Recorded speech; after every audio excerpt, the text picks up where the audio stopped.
MTG Arena just announced a bunch of new stuff coming to the game, including 2 brand new sets, as well as a feature that people have been asking for literal years. So let's break it all down. So the first thing that's coming out is next week we are getting Alchemy Phyrexia. They revealed a couple cards for the set, and they look pretty interesting. They do these after every big standard set release, so this is no surprise here.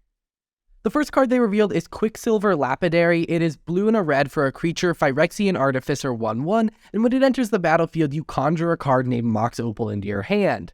This is generally pretty good. I mean, artifact decks would like to have lots of artifacts, and this itself, comes with an artifact that ramps you. It cares about your number of artifacts, and if you can blink this with something like Thassa, you could repeatedly get these to ramp you every turn. Doesn't seem insane, but it is also just an uncommon, and seeing Mox Opal is pretty good.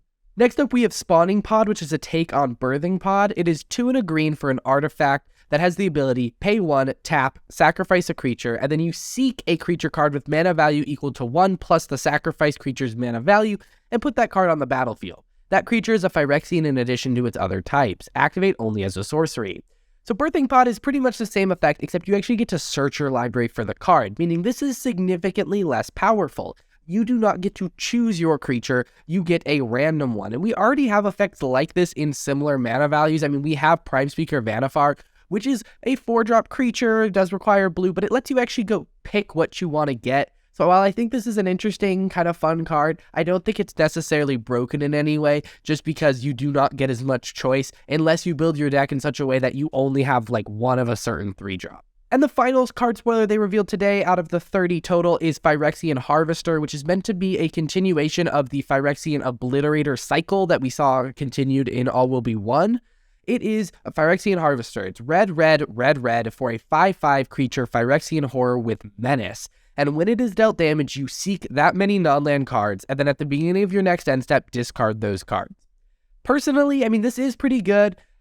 However, it does not feel nearly as powerful as the other two. The white one is basically impossible to kill in combat, and the black one makes your opponent sacrifice their board. This one draws you potentially 5 cards that you then have to, get rid of. Personally, I think it could have been more powerful if it made your opponent discard cards too, or something along those lines. The other two feel really punishing to block. This one just feels like, oh, they're going to get 5 cards that they can use this turn only. That doesn't seem necessarily that powerful. I'm not saying it's a bad card. It is a 5/5 for 4 with Menace, but just in comparison to Phyrexian Obliterator, it just doesn't seem to be nearly as good. This launches next week, so that being February 28th, and we'll be launching alongside a brand new feature, which is the next major topic of this video, and that is preferred printing. Essentially, what they're going to be doing is grouping all of the multiple versions of a card together and allowing you to pick your favorite printing.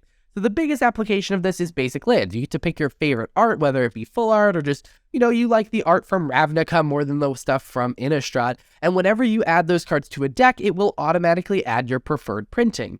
But they actually took that feature, which was announced to be coming to the game about 2 years ago at this point, and expanded upon it, letting you also pick preferred printings for non-lands as well. So things like Opt, which has a lot of different versions, you can pick your favorite styles. If you like the Strixhaven version, you can pick that one. It's a really awesome feature, and it's a great thing to see. It does kind of feel like Arena's on autopilot, where all they're doing is adding new cards, and so seeing new features here and there does make me feel better.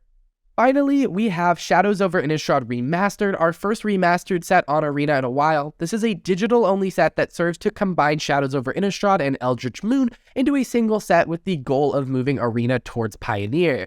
They revealed 3 cards today. They are all reprints. Sigarda's Aid, Thing in the Ice, and Relentless Dead, which are all fairly decent cards. I think Thing in the Ice has a pretty high chance of fitting in something like an Is It Phoenix deck. Sigarda's Aid is really good if you're caring about equipment and auras, and Relentless Dead is really annoying when you are playing a control deck. So overall, I think that these are really great additions. The big thing we learned is that there's about 300 cards in the main set that are from Eldritch Moon or Shadows over Innistrad, and I believe they said 81 cards that are not from either of those sets that represent Innistrad. They were very vague about whether these were new cards, old cards, stuff like that, reprints, non-reprints, but there is going to be about 380 cards in the set, which is really awesome to see.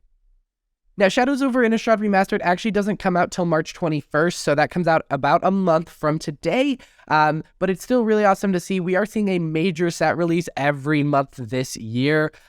So, for example, we had Brothers War Alchemy in January, we had All Will Be One in February, we have All Will Be One Alchemy also in February. We then have Shadows over Innistrad Remastered next month, followed by March of the Machine, followed by March of the Machine The Aftermath, which is followed by Lord of the Rings. We have a lot of stuff coming, not to mention there's probably an Alchemy March of the Machine, so there's a lot of cards coming to Arena. They are kind of stretching the player base then, I feel like, here on the number of cards they have to collect, but these seem like really awesome sets and an awesome new feature coming to the game. Either way, guys, if you found this video useful, hit that like button. I will see you guys in the next one. Bye.